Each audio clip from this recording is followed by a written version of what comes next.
to my YouTube channel Srishti's SST Classes। हम लोग पढ़ रहे थे क्लास 10 के chapter nationalism in India. Previous video में हम लोगों ने डिस्कस किया था up to non cooperation movement. आज के इस वीडियो में हम लोग पढ़ने वाले हैं टुवर्ड्स सिविल डिसओबीडियंस मूवमेंट।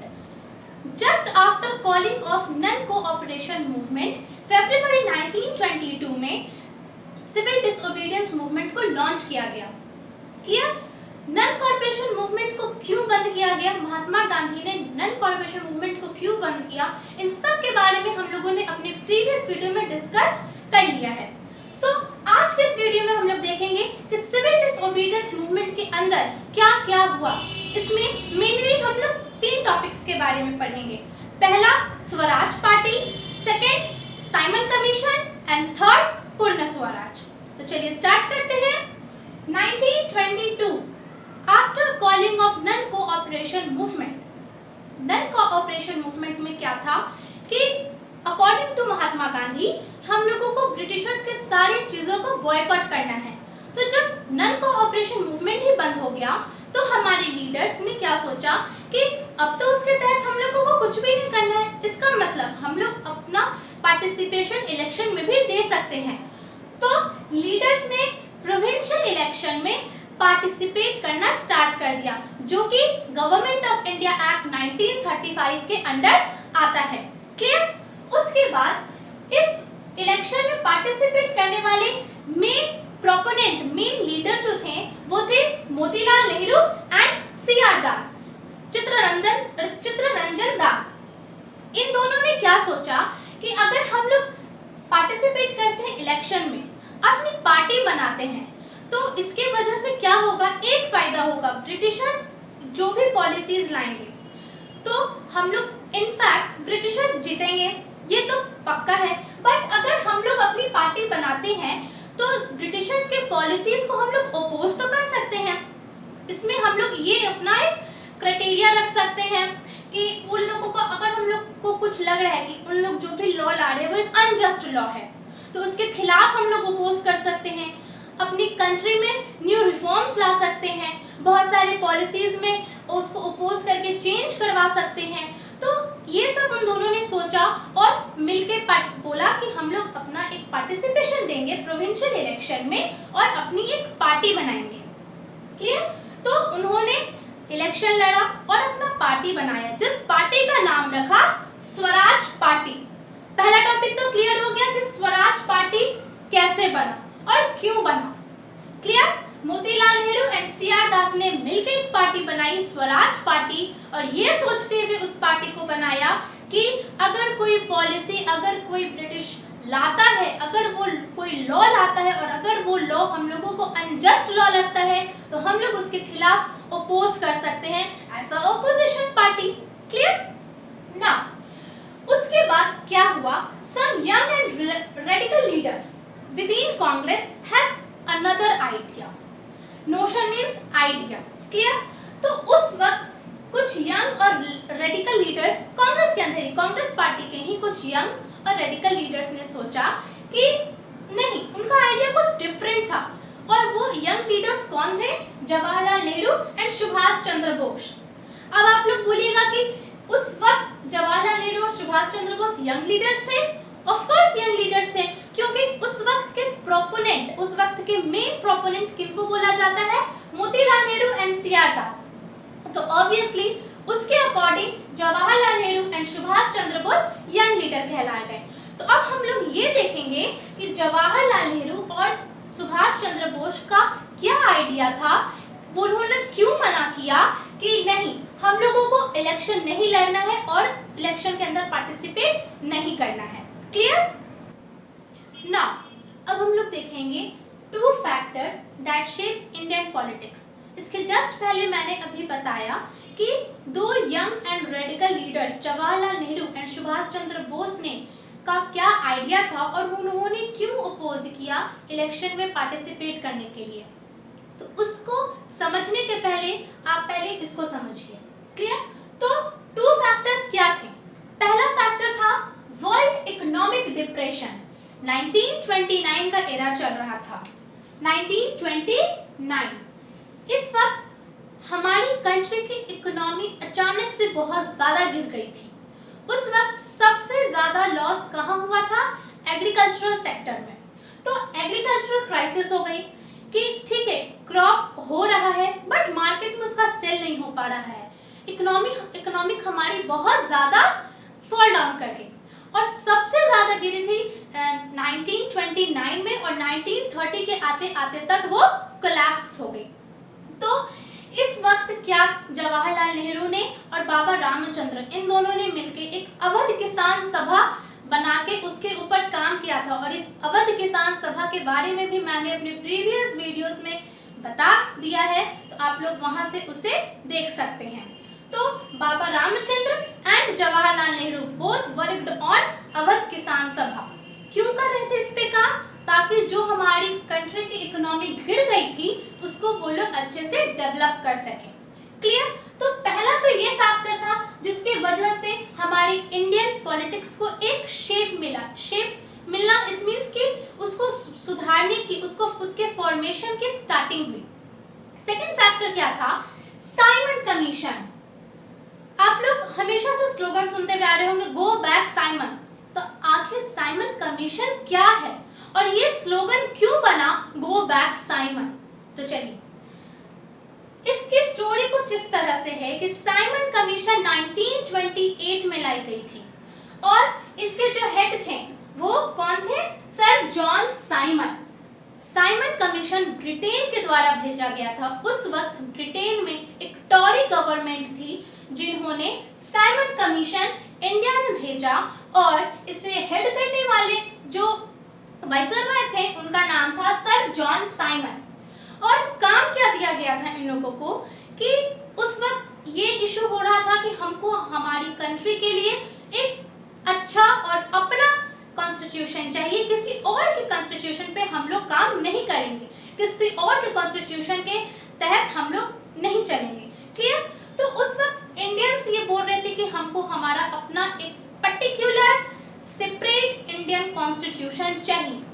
तो उसी को नजर में रखते हुए ब्रिटेन के टॉरी गवर्नमेंट ने साइमन कमीशन को भेजा और बोला कि आप वहां जाइए इंडिया में और इंडियंस की हेल्प कीजिए इंडियन कॉन्स्टिट्यूशन को बनाने के लिए। उनको क्या टास्क दिया गया था? To craft the Indian constitution. तो ये तो अच्छी बात है कि ब्रिटिशर्स ने इंडिया भेजा कि आप लोग इंडियंस का जाके हेल्प कीजिए कि वो लोग अपना एक अच्छा कॉन्स्टिट्यूशन बनाए, अच्छा रूल्स एंड रेगुलेशन, अच्छे लॉज को उसमें इंक्लूड करें। तो फिर greeted by all parties with a slogan go back Simon. तो फिर इंडिया में जितने भी पार्टीज थे, जितने भी लीडर्स थे एंड जितने भी सिटीजन्स थे, जितने भी इंडियंस थे, उन्होंने आखिर क्यों बोला गो बैक साइमन? साइमन को यहाँ से जाना चाहिए। क्यों? साइमन कमीशन तो एक अच्छा एक्ट था क्योंकि वो हमारे इंडियन कॉन्स्टिट्यूशन को क्राफ्ट करने में हेल्प करना चाहता था। तो क्यों? इसीलिए क्योंकि उस कमीशन के अंदर एक भी इंडियंस नहीं थे, सिर्फ और सिर्फ ब्रिटिशर्स भरे थे।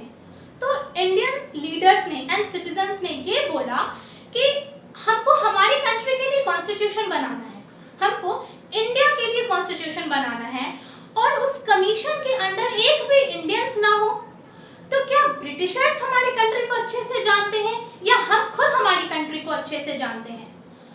ऑब्वियसली हम किसी चीज पे काम कर रहे हैं और वो मेरा एक सेपरेट है, वो एक मेरा प्राइवेट चीज है और अगर उसके अंदर आके कोई बोलता है कि हम तुम्हारा हेल्प करना चाहते हैं तो वो उसमें कुछ अपना एक नोशन, अपना एक आइडिया भी रखेगा, जो कि इंडियंस बिल्कुल नहीं चाहते थे कि ब्रिटिशर्स अपना आइडिया हम लोगों के कॉन्स्टिट्यूशन के अंडर दें। क्लियर? तो इसीलिए सारे पार्टीज, पूरे इंडियंस ने मिलकर बोला गो बैक साइमन। हम लोगों को साइमन कमीशन नहीं चाहिए जस्ट बिकॉज उसका सिर्फ एक रीजन था क्योंकि उस कमीशन में सिर्फ और सिर्फ ब्रिटिशर्स थे। There were no single Indian इन दैट कमीशन। क्लियर? सो एक तो ये था साइमन कमीशन। अब लॉर्ड वाइसरॉय थे जिनका नाम था Lord Irwin. Reacting to this commission, reacting to this protest, अब इन्होंने सोचा इतना सारा प्रोटेस्ट हो रहा है साइमन कमीशन के तहत, लोगों इतना सारा प्रोटेस्ट कर रहे हैं, कोई भी मूवमेंट लाओ इंडिया में तो लोग उसके खिलाफ प्रोटेस्ट करने लगते हैं, सारे के सारे इंडियंस उसके अगेंस्ट चले जाते हैं। तो reacting to this act, reacting to the Simon commission act, lord Irwin ने एक ऑफर रखा इंडियन पीपल्स के सामने। वो ऑफर क्या था? पहला ऑफर था dominion status and the second one was round table conference, जो कि अक्टूबर 1929 में होने वाला था। 1928 में साइमन कमीशन आया था और अक्टूबर 1929 में राउंड टेबल कॉन्फ्रेंस होने वाला था, ब्रिटेन में होने वाला था ये, और ये फर्स्ट राउंड टेबल कॉन्फ्रेंस था। Don't confuse, there was also a second round table conference, but this was the first round table conference. अब ये डोमिनियन स्टेटस का मतलब क्या होता है और राउंड टेबल कॉन्फ्रेंस? तो राउंड टेबल कॉन्फ्रेंस में तो ये बोला गया, लॉर्ड इरविन ने बोला कि आप लोगों के पास एक बहुत अच्छी अपॉर्चुनिटी है। डोमिनियन स्टेटस यानी कि हम आप लोगों को एक फुल ऑटोनॉमी देते हैं। ऑटोनॉमी इन द सेंस कि आप अपने एक प्राइवेट चीज बनाएंगे। जैसे आजकल बहुत सारे कॉलेजेस भी एक पर्टिकुलर किसके अंडर में काम करते हैं, लेकिन वो एक ऑटोनॉमस के नाम से कहलाते हैं, यानी कि वो प्राइवेट हो गए, वो काम करेंगे। मान लिया किसी एक यूनिवर्सिटी की मैं बात करूं तो उस यूनिवर्सिटी के अंदर बहुत सारे कॉलेजेस आते हैं, क्लियर? तो कोई कॉलेज ऑटोनॉमस हो जाता है, बट वो काम तो उस यूनिवर्सिटी के अंदर ही करेगा, ऐसा तो नहीं कि उसको उस यूनिवर्सिटी से ही निकाल दिया जाता है। तो उसी तरह से लॉर्ड इरविन ने भी इंडियंस के आगे एक ऑफर रखा डोमिनियन स्टेटस का। डोमिनियन स्टेटस यहाँ पे इसका मतलब है कि हम आप लोगों को ऑटोनॉमी देते हैं, आप लोग अपना इलेक्शन लड़िए, आप लोग अपनी गवर्नमेंट बनाइए, आप लोग अपने रूल्स एंड रेगुलेशंस को फॉलो कीजिए, अपना कॉन्स्टिट्यूशन बनाइए, उसके हिसाब से चलिए। बट आप किसके अंडर रहेंगे? तो आप उसी क्राउन के अंडर रहेंगे, और वो क्राउन यानी कि ब्रिटेन। आप रहेंगे ब्रिटेन के अंदर, बट आपको ऑटोनॉमी दिया जाता है, आपको पूरा फ्री छोड़ा जाता है कि आप अपना रूल्स एंड रेगुलेशंस के खिलाफ चलाइए। तो यहाँ पे एक दिक्कत क्या था कि ठीक है हम अपने हिसाब से चलेंगे, बट कभी तो ऐसा सिचुएशन आएगा कि जो हम जिस क्राउन के अंदर हम चला रहे हैं अपनी कंट्री को, जिस ब्रिटेन गवर्नमेंट के अंदर हम लोग अपनी इंडियन गवर्नमेंट को चला रहे हैं, तो कभी ना कभी तो ब्रिटेन हम लोगों के ऊपर हावी होगा, क्योंकि कितना भी कोई ऑटोनॉमस हो जाए, कितना भी किसी को ऑटोनॉमी प्रोवाइड कर दिया जाए, बट कभी ना कभी ऐसा सिचुएशन आएगा कि वो जो एक जिसके अंडर वो पूरा सिचुएशन डेवलप किया गया है, उसको फोर्सफुली उसको काम करना पड़ेगा उससे रिलेटेड, क्लियर? तो इस तरह से डोमिनियन स्टेटस ने ऑफर किया, लॉर्ड इरविन के द्वारा ऑफर किया गया। और राउंड टेबल कॉन्फ्रेंस में बोला गया कि चलिए अब साइमन कमीशन के जस्ट बाद 1929 में एक कॉन्फ्रेंस होने वाला है ब्रिटेन में, अक्टूबर 1929 में। तो आप लोग इंडियंस लीडर्स जो थे उनको बोला गया कि आप लोग वहाँ आइए, अपने सिचुएशन को रखिए, क्या प्रॉब्लम हो रही है आपको इंडिया में उस बात को रखिए, फिर उसके हिसाब से हम लोग उसका डिस्कशन करेंगे एंड देन कंक्लूजन निकालेंगे। तो ये दोनों ऑफर लॉर्ड इरविन के द्वारा इंडियन पीपल्स के आगे रखा गया, क्लियर? तो हम लोग देखें कि किस तरह से डोमिनियन स्टेटस और first round table conference British के द्वारा ऑफर किया गया, ब्रिटेन गवर्नमेंट यानी कि लॉर्ड इरविन के द्वारा ऑफर्ड किया गया इंडियन पीपल्स को। और हम लोगों ने पढ़ा था कि जवाहरलाल नेहरू एंड सुभाष चंद्र बोस, उस वक्त के यंग एंड रेडिकल लीडर्स को क्या प्रॉब्लम हुई इस ऑफर से। सबसे बड़ा और मेन प्रॉब्लम यही था dominion status, clear? Jawaharlal Nehru and Subhash Chandra Bose ने इस ऑफर को अपोज करते हुए बोला कि नहीं, हम लोगों को अपने फ्रेमवर्क के अंदर किसी का भी योगदान नहीं चाहिए और ना ही हम लोग किसी के अंडर काम करेंगे, ठीक है? माना कि आप लोगों ने हमें डोमिनियन स्टेटस दे दिया, बट है तो हम आपके अंदर ही ना, तो हम लोगों को किसी के अंडर काम नहीं करना है, हम लोगों को सारा कुछ प्राइवेटली चाहिए।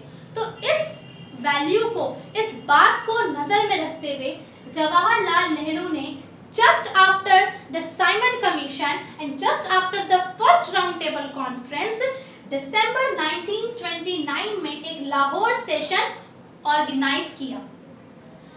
फर्स्ट राउंड टेबल कॉन्फ्रेंस कब हुआ था? अक्टूबर लाहौर सेशन कब हुआ था? दिसंबर 1929। और इस लाहौर सेशन के प्रेसिडेंट थे जवाहरलाल नेहरू। लाहौर सेशन ये मैप में भी काम आता है, ये मैप वर्क में भी लोकेट करने आता है कि लाहौर सेशन कब हुआ था? दिसंबर 1929 में कौन सा सेशन हुआ था उसे मार्क करने के लिए। तो लाहौर सेशन हुआ था तो हमें लाहौर मार्क करना होगा जो पाकिस्तान में है। क्लियर? तो लाहौर सेशन के प्रेसिडेंट थे जवाहरलाल नेहरू और उन्होंने एक रिजोल्यूशन पास करवाया और जो डिमांड करता था, जो रिजोल्यूशन उन्होंने पास करवाया उस रिजोल्यूशन का डिमांड क्या था?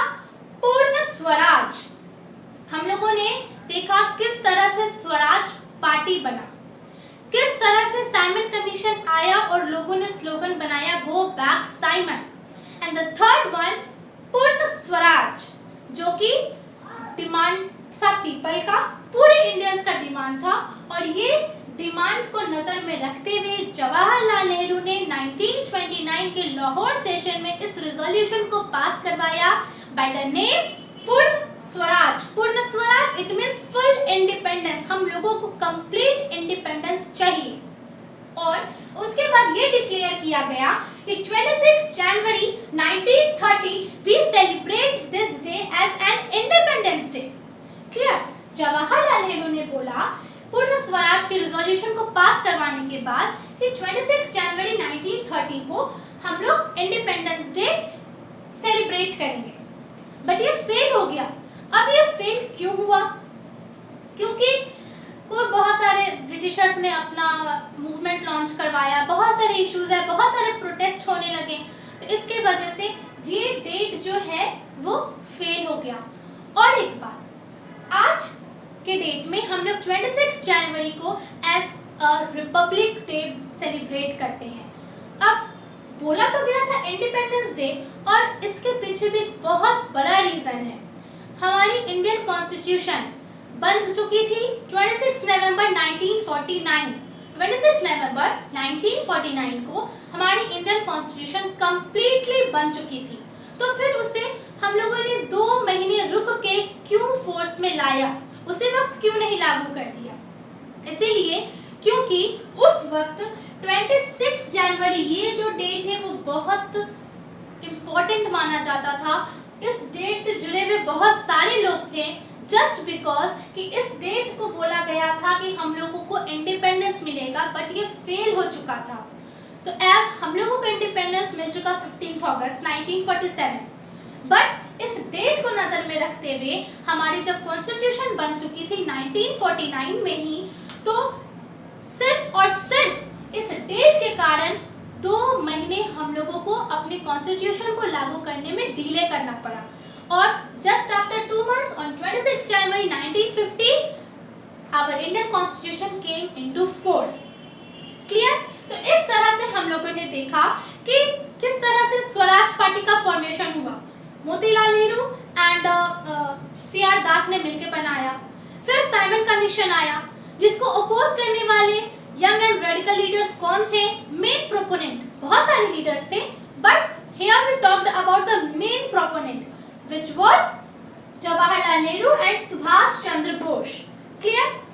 उसके बाद किस तरह से पूर्ण स्वराज का फॉर्मेशन हुआ, किस तरह से जवाहरलाल नेहरू ने सारे चीजों को, स्पेशली डोमिनियन स्टेटस को अपोज करते हुए पूर्ण स्वराज का रिजोल्यूशन पास करवाया on the demand of all Indian. Then इन सबको देखते हुए गांधी जी ने सोचा, गांधी जी के पास एक दूसरा आइडिया आया।